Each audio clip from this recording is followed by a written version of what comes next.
Hey, Bob, what about the health of Tom Brady? Some people said he looked sick this week. Some people said he looked angry. What do you think? I went with the angry. He walked out to the podium a couple days ago and stood up, and his eyes were definitely, glassy, and that's I think what led people to think that maybe he was under the weather. But boy, he just looked really upset, like a post-game interview after a loss. And his answers were really curt. But he was asked, you sound a little raspy, are you under the weather? And he said, I'm good.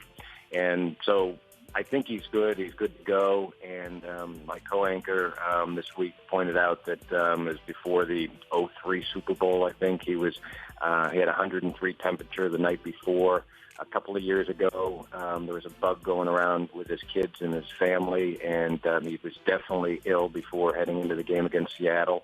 And he won both those games, so Brady not feeling well wouldn't be an issue. And Brady being in a bad mood is probably just typical of coming off a bad performance and a loss, and maybe they've had a bad practice week. But I think he'll be ready to play. Yeah, it's one of those things, it's like a fighter in the days leading up to the big bout. They get that intensity, and you can clearly see that Tom Brady would be that kind of guy. So we'll see how that... base is on, there's no doubt. Yeah. You mentioned LeGarrette Blount. So how is he, as well as Chris Hogan and Martellus Bennett? They were listed as questionable as well.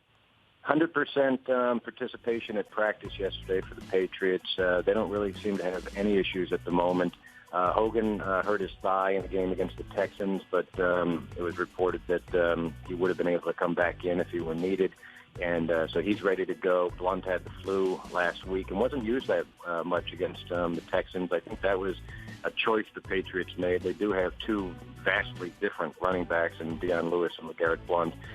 Blount being the big back with the brute force, and Lewis being real quick and able to catch passes out of the backfield. So depending on how the Patriots want to attack, they choose which one of those guys to feature. I honestly don't know which one it'll be this week, and I bet neither do the Steelers. But and then Martellus Bennett has been battling like an ankle issue most of the year, and then more recently it's listed as a knee. And, he hasn't really been the replacement for Rob Gronkowski that I think Patriot fans had hoped. They never were the tandem of tight ends that Patriot fans had hoped. And in recent weeks, he's thrown 2, 4, 5, 6 times, makes 3, 4, 5 catches or whatever. Limited impact, but the Patriots continue to score points whether he's effective or who's on the field. They continue to score in the 27 to 30 some odd range, and if they do that against Pittsburgh, I think they'll have a good chance.